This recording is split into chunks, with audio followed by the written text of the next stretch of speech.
Welcome to the Ultimate Sports Blog Podcast. Today is Monday, December 24th, 2018. Merry Christmas Eve to everybody. Today I'm going to recap yesterday's NFL games. A lot of them were great. Some of them were blowouts. College basketball, NBA, NHL. Look ahead to tonight's Monday night game between the Broncos and the Raiders. And I'm going to do the NBA Christmas games Guess the Lines, since we are not having a podcast tomorrow. So let's get right to it. There were some great finishes yesterday.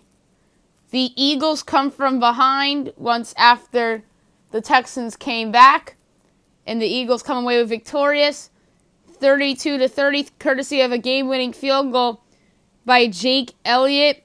Philly is still alive in this thing. They're 8-7. Houston drops to 10-5. Nick Foles, 35 of 49, 471 yards, 4 touchdowns and a pick. Deshaun Watson, 29 of 40, 339 yards and 2 touchdowns. The Jaguars defeat the Dolphins 17-7. Meaningless game. Jacksonville goes to 5-10. Miami drops to 7-8. Well, meaningful for Miami, and then they blew away any chance they had and stealing that last playoff spot. But they proved to be fraudulent like we all thought, and they're either going to finish the year 8-8 or 7-9. Cody Kessler, 12 of 17, 106 yards. Blake Bortles comes in off the bench after Kessler injures himself. Bortles, 5 for 6, 39 yards. And then Ryan Tannehill, 15 of 22, 146 yards, a touchdown, and a pick. The Packers beat the Jets 44-38 in overtime. What was just a phenomenal football game. Phenomenal in terms of a meaningless game, but it was an interesting game to watch. Green Bay improves to 6-8-1. Jets dropped to 4-11. Aaron Rodgers, 37 of 55, 442 yards and 2 touchdowns. Sam Darnold, 24 of 35, 341 yards and 3 touchdowns. And that argument is growing larger and larger that the Giants may have made a mistake with the number 2 overall pick. I'm still in agreement with the Giants rather than a lot of the New York and national media on that, because Saquon Barkley still has a chance to win the Rookie of the Year, and Sam Darnold's just had 2 good games all year, which was this week and last week, really. Speaking of the Giants, they fall short in Indianapolis as Indy comes back and beats the Giants 28-27. Great comeback by Andrew Luck to keep his playoff hopes alive for he and the Colts. They're 9-6. Giants drop to 5-10. Andrew Luck, 31 of 47, 357 yards, 2 touchdowns and a pick. Eli Manning, 25 of 33, 309 yards, a touchdown and a pick. The Browns defeat the Bengals 26-18 in a meaningless game. Cleveland 7-1, Cincinnati 6-9. Baker Mayfield, 27 of 37, 284 yards and 3 touchdowns. Jeff Driscoll, 13 of 19, 133 yards and 2 touchdowns. The Cowboys defeat the Buccaneers 27-20 to clinch the NFC East title. Dallas is 9-6, Tampa Bay is 5-10. Dak Prescott, 20 of 25, 161 yards and a touchdown. Jameis Winston, 34 of 48, 336 yards and a touchdown. The Vikings defeat the Lions 27-9. As the Vikings go to 8-6-1, Detroit drops to 5-10. Kirk Cousins, 21 of 28, 253 yards and 3 touchdowns. Matthew Stafford, 18 of 32 and 116 yards. So the Vikings are 1 win away from clinching a playoff berth. The Patriots defeat the Bills 24-12. Patriots are a win away now from a bye as they go to 10-5. Buffalo drops to 5-10. Tom Brady was not good. 13 of 24, 126 yards, a touchdown and 2 picks. Josh Allen, 20 of 41, 217 yards, a touchdown, and 2 picks. The Falcons defeat the Panthers 24-10. Atlanta improves to 6-9. Carolina drops to 6-9. Matt Ryan, 15 of 26, 239 yards, and 3 touchdowns. Taylor Heineke, subbing in for Cam Newton, was great in the first half and was bad in the second half. 33 of 53, 274 yards, a touchdown, and 3 picks. The Bears defeat the 49ers 14-9. Chicago 11-4. San Francisco 4-11. Mitchell Trubisky 25 of 29, 246 yards and a touchdown. Nick Mullins 22 of 38, 241 yards and a pick. The Rams defeat the Cardinals 31-9. Good get-right win for the Rams, even though they didn't have Todd Gurley. They're 12-3. Arizona's 3-12. Jared Goff, 19-24, 216 yards and a touchdown. Josh Rosen, 12-23 with 87 yards. Boy, Josh Rosen, I hate to say it, but he started to look like a bust. Yeah, Steve Wilkes, there's reports saying that he's going to get fired. He has been awful. He's probably the worst coach in the league. And yeah, one and done isn't fair, but especially for a team that's rebuilding like the Cardinals. But he's just been outright awful, and he absolutely deserves to be canned. I thought Vance Joseph was awful last year, and he somehow got another year because they used injuries as an excuse to why they went 4-12. But Joseph's likely to go, especially if they lose their next 2 games. But boy, Wilkes has been awful. Rosen looks like a bust. And maybe with a new coach, Rosen would be motivated and he would be used properly. But Wilkes has been an absolute abomination and probably deserves a pink slip just for not developing Rosen properly alone. And what was the game of the day? The Saints defeated the Steelers 31-28. New Orleans improves to 13-2. Pittsburgh drops to 8-6-1. Drew Brees 27-39, 326 yards and a touchdown. Ben Roethlisberger 33-50, 380 yards and 3 touchdowns. One thing is that Mike Tomlin cost the Steelers the game by faking a punt and falling short of the first down. It was like 1 yard short, but still. He probably single-handedly murdered them in that game and murdered their playoff chances because the Ravens are playing the Browns. And you know what? It's not a no-brainer that the Ravens are going to win that game because the Browns are going to try to spoil their season. Although, don't you think the Browns rather be spoiling the Steelers season rather than the Ravens season? Because there's something about the Steelers, because the Steelers are the Steelers, and then the Ravens are the little engine that could in some capacity in that division, because the Steelers are the kings of the AFC North and have been since Ben Roethlisberger has been their quarterback. And this would be the first time that the Steelers don't win their division since the Bengals won it in 2015. But this would just be very, very devastating loss for the Steelers. And could very well, somebody pointed out on Twitter, that Mike Tomlin could be a surprising coach fired. And that fake punt might cost Mike Tomlin his job. I'm not saying it definitely will, but it's not out of the realm of possibility. But that said, this was a phenomenal game. The one thing, though, I know I've crushed Mike Tomlin for his coaching decisions, but there are so many bad calls in this game that pretty much helped the Saints win this game. I hate to blame officials, but that was the case in this game. And New Orleans took advantage of those bad calls, and they took advantage of the fake punt. And the Steelers almost came back to tie it with the field goal, and Juju Smith-Schuster fumbled the ball. Saints recover, and now is the game. And the Steelers are a loss or a Ravens win away from being eliminated from playoff contention and missing the playoffs for the first time since 2013, in which they went 8-8 that year. And finally, the Seahawks defeat the Chiefs 38-31. Big time win for Seattle. They clinch a playoff spot. They're 9-6. Kansas City 11-4. Russell Wilson 18 of 29, 271 yards and 3 touchdowns. Patrick Mahomes 23 of 40, 273 yards and 3 touchdowns. Russell Wilson has to be in the MVP discussion. He single-handedly got to them to this position, in my opinion. This team is not very good on paper. Russell Wilson is a top 5 quarterback in this game right now, along with Mahomes and Rivers and Breeze and Rodgers or whoever. Brady, I don't think, is a top 5 quarterback anymore. That was my biggest takeaway throughout this whole season for the Patriots. He has just been bad this year. And maybe he is done. I mean, it's sad to say that about Tom Brady, but this is the worst I've ever seen him play. But Wilson is just a top 5 quarterback. He single-handedly willed his team to this spot. Him and Andrew Luck. Oh, Andrew Luck's a top 5 quarterback. That's what I'm going to throw in. To me, the top 5 quarterbacks right now are, in no order, Wilson, Luck, Mahomes, Breeze, and Rivers. And then Rodgers arguably right there as well. But Rodgers just had his best game of the year in vintage Rodgers fashion against a team that's flat out quit on its coach. And his coach is bound to be fired. And we can get to that in a minute with the Jets. But Wilson, to me, is very underappreciated, and he deserves some MVP love.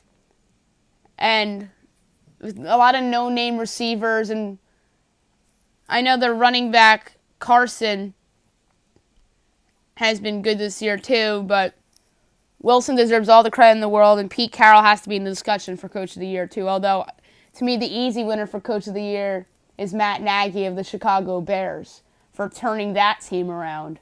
Although everybody's going to give credit to Khalil Mack. But great win for Seattle. Kansas City, they're a win away from clinching the division, so I don't think that they should be worried. Because I think the Ravens did them a favor on Saturday night by upsetting the Chargers to take less pressure off the Kansas City Chiefs. So I think the Chiefs are actually going to be okay. And tonight we have the Raiders hosting the Broncos in what could very well be the final game for the Raiders in Oakland. And that would be a great story and at the same time a sad story for the city of Oakland. Their fans are going to rally around that situation, and I expect the Raiders to come out and have a good performance in front of their home faithful for perhaps one last time and get them a win. Vance Joseph's on the hot seat. And I expect them to be fired on New Year's Eve or maybe even next Sunday night, because that's been a new trend the last couple of years. We're seeing coaches fired on the Sunday night. I talked about Steve Wilkes and how I think he's going to be one and done. I thought that with Vance Joseph last year. That probably should have been the case with Ben McAdoo 2 years ago, but that Giants team ended up making the playoffs in spite of him, and courtesy of a great defense and arguably the best wide receiver in football in Odell Beckham Jr. But he ended up getting a second year, and he was god-awful and got let go. But the last coach I remember being one and done was probably Rod Shazinski, formerly of the Cleveland Browns. I think that was the 2013 season. I remember the Browns overachieved that year, and I think they lost 7 of their last 8 games, and that cost him his job or something stupid like that. And then they've had so many bad coaches after that, with Mike Pettin and Hugh Jackson, Greg Williams. And by the way, that's a storyline for Week 17. If the Browns are able to pull off the Ravens win, then I think Greg Williams is going to end up being their permanent head coach. And I think that would be a big mistake for the Browns, because to me, that's credit Baker Mayfield and credit their defense, which is improved, and obviously Myles Garrett, who is now a top 10 defensive player in the NFL. And Garrett, obviously, the number 1 pick of the 2017 draft. So the Browns nailing back-to-back number 1 overall picks in the Mayfield and Garrett. But Greg Williams deserves credit, but there's bigger names out there. Mike McCarthy would be an outstanding fit. And if the Ravens were to lose to the Browns, then John Harbaugh, despite them coming out and saying he's returning in 2019, I think they might take that back if they blow that game to the Browns. So I'd rule John Harbaugh off the Browns list, because I think the loser of the Browns-Ravens game, that coach gets fired. And yeah, I get it. They came out and said that John Harbaugh would be back. But if they lose that game in the Browns, I think he's gone. Because, how do you blow an opportunity at home against a team that isn't that great to begin with? Well, will be great someday with Mayfield and Barrett leading the way. Garrett. And, but they're just not great yet. And meanwhile, your rival Steelers, whose coach is on the hot seat as well, takes advantage of it and gets in the playoffs as the 4 seed instead of you. So I'm not ruling out the possibility of John Harbaugh being let go. And then speaking of coaches, there's a report yesterday that the Jets are interested in Jim Harbaugh. And it led to Chris Johnson, the son of CEO Woody Johnson, to come out and say that Todd Bowles is our coach and defends Todd Bowles pretty much. I'm going to give Johnson credit. I do not think Woody Johnson's a good owner at all. I think he's probably the worst owner in New York sports at this moment, because we have to give James Dolan credit for realizing that the Knicks and the Rangers are not contenders and they're now rebuilding. So I think James Dolan deserves a little bit of credit for that.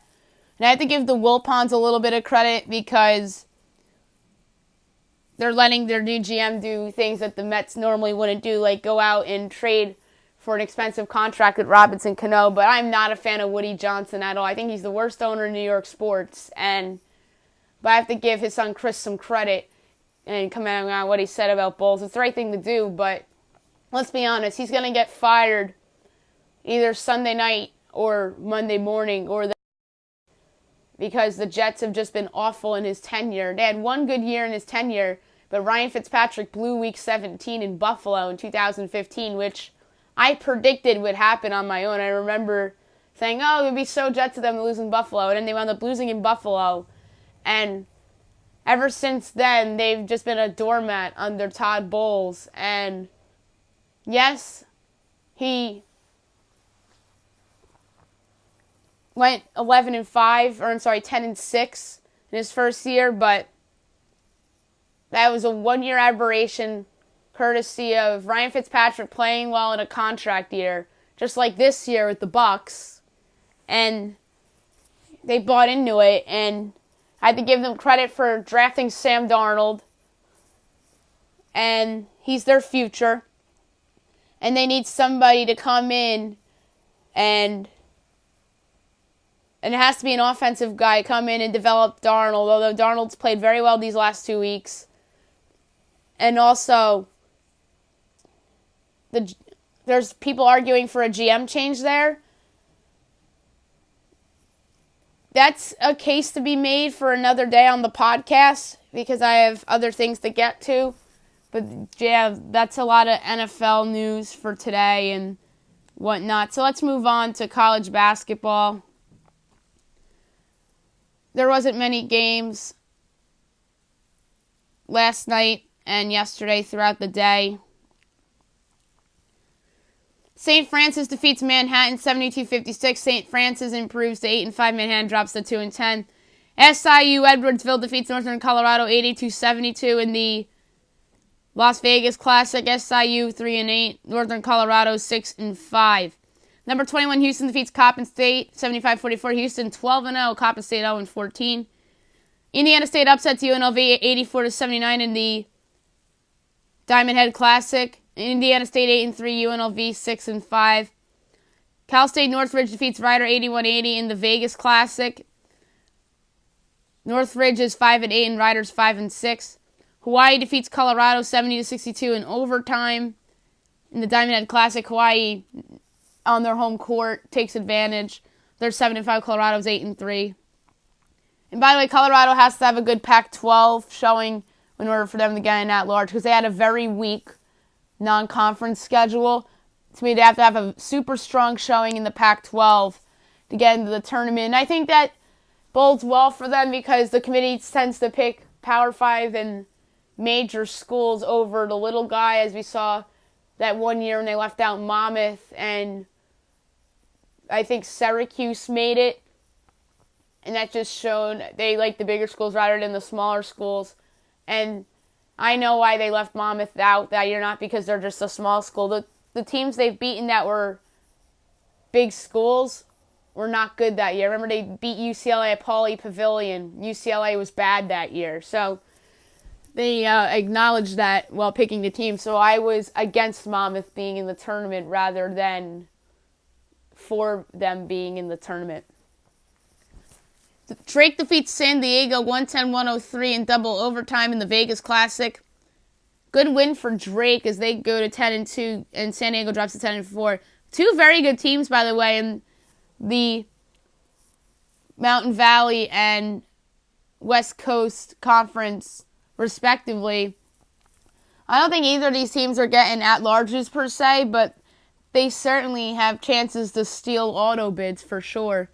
TCU defeats Bucknell 82-65 in the Diamond Head Classic. TCU much needed win. They're 10-1. Bucknell 5-6. New Mexico State defeats Washington State 75-72. New Mexico State 10-3. Washington State 7-5. And last but not least, Rhode Island defeats Charlotte 75-61 in the Diamond Head Classic. Rhode Island 6-4 and Charlotte 3-7. No college basketball games today. Tomorrow, there's a couple championship games in the Diamond Head Classic and the Vegas Classic, with all the consolation games going on as well. NBA was a big slate last night. The Hawks upset the Pistons 98-95 as the Hawks improved 9-23. Detroit drops to 15-16.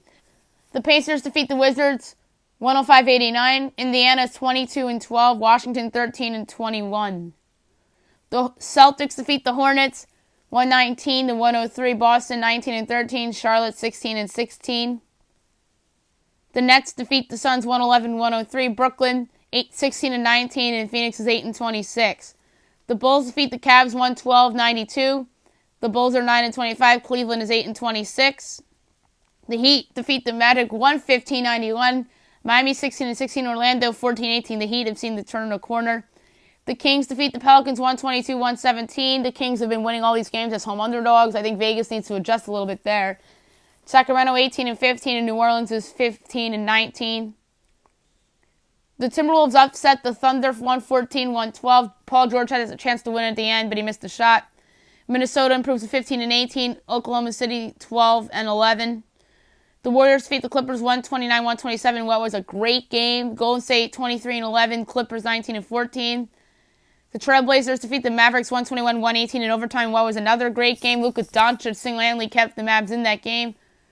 Portland 19-14 and Dallas is 15-17. And last but not least, the Grizzlies defeat the Lakers 107-99. Memphis 17-16, and the Lakers are 19-14. I'm going to do the NHL real quick before I do guess the lines for the Christmas games.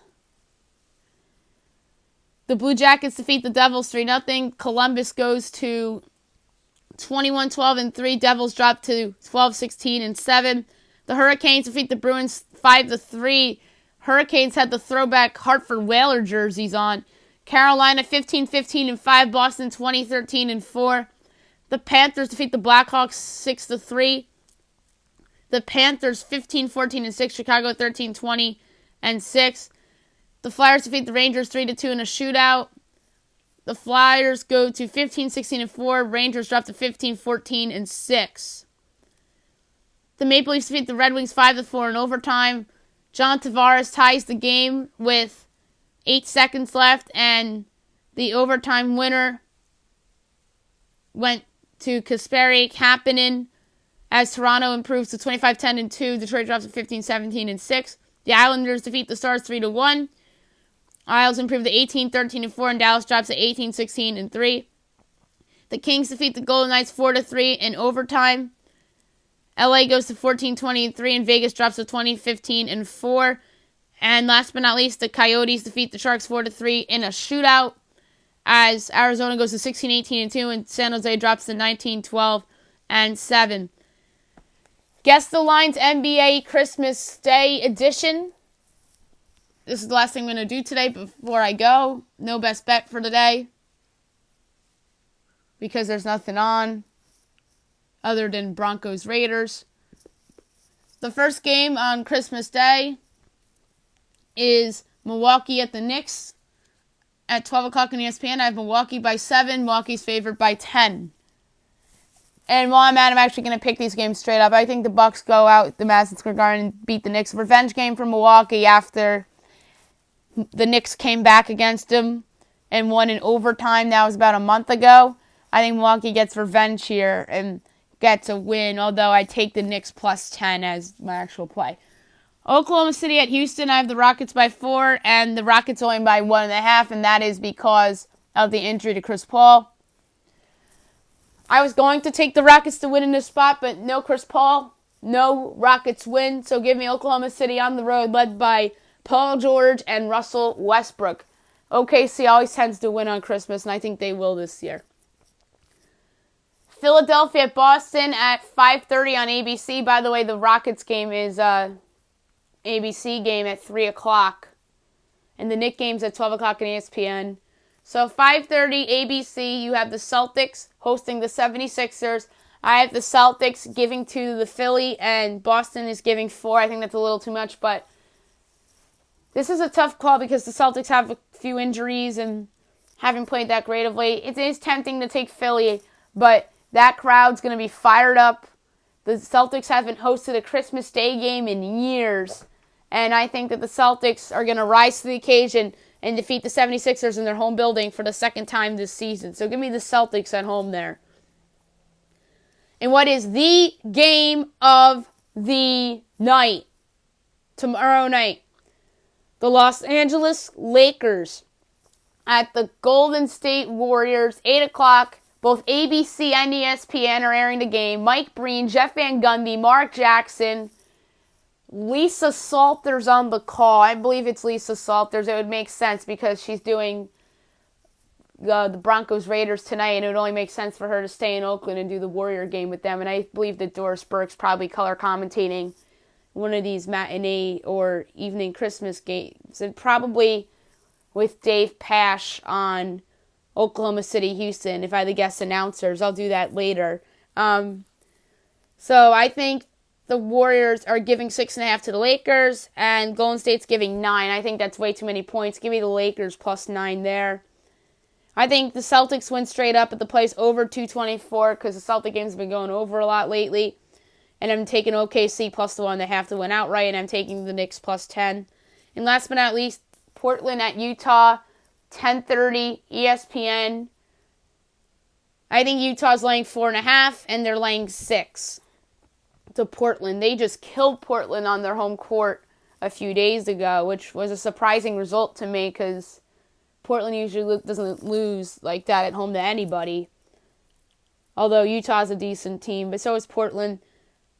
I think that's too many points. I like the over 214 instead. I think both of these teams can score.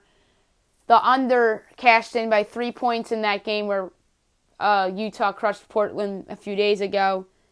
But I'm going to take the over 214.5 as the play, but Utah to win straight up. So my picks straight up for NBA Christmas: Milwaukee, Oklahoma City, Boston, Golden State, and Utah. But against the spread and totals, Knicks plus 10, Oklahoma City plus 1.5, Philly, Boston over 224, Lakers plus 9, and Portland, Utah over 214.5. And I don't know the announcers yet, so let's do guess the announcers while we're at it instead of guess the lines. I do think Breen, Van Gundy, Jackson, and Salters are a lock for the Golden State Lakers game. Well, I think Salters is a lock only because Broncos Raiders, so it only makes sense for her to do the Warrior game. And I know last year she did 2 games on Christmas. She did the Knicks home game, doing the sideline reporting. I forgot who the Knicks played last year. But I know she did the Knicks home game, and then she did the Raiders-Eagles Monday night game, if I'm not mistaken. Well, that was the Monday night game, so she just had to drive down the New Jersey Turnpike to do that game. So my announcer guesses for Christmas Day. So Milwaukee and New York, I'm going to say Ryan Ruocco, Kara Lawson, and I'm going to go bold here, and it's funny. I'm going to say Adam Schefter, because that would just be funny with Adam Schefter doing a Knicks Christmas game. He's a Knicks fan, and we all know Adam Schefter for breaking NFL news, but he's done NBA sideline reporting, and he has done a great job with it. So let's go Ryan Ruocco, Kara Lawson, and Adam Schefter. And the announcers for that game are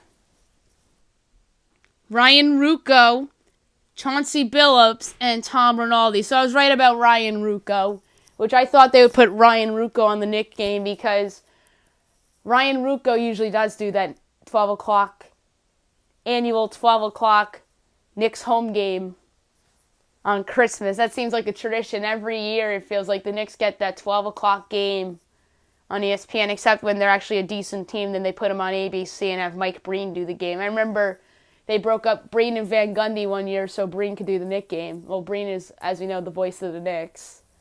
So I think that in the right opportunity, they'd let Breen do the Knicks game, but the Knicks are on ESPN rather than ABC this year. So, but if it was Lakers-Knicks on ABC or Warriors-Knicks on ABC, they'd probably put Breen with Hubie Brown or another analyst, maybe Doris Burke, and then they'd put Mark Jones or Dave Pasch with Van Gundy and Jackson. Because I remember it was Oklahoma City Knicks, I think it was 2013, and Breen did the game with Hubie Brown, and then they put Mike Tirico with Jeff Van Gundy on Heat Lakers because LeBron was still in Miami back then, and I think they thought at the time that Kobe would be healthy, but Kobe wound up being hurt.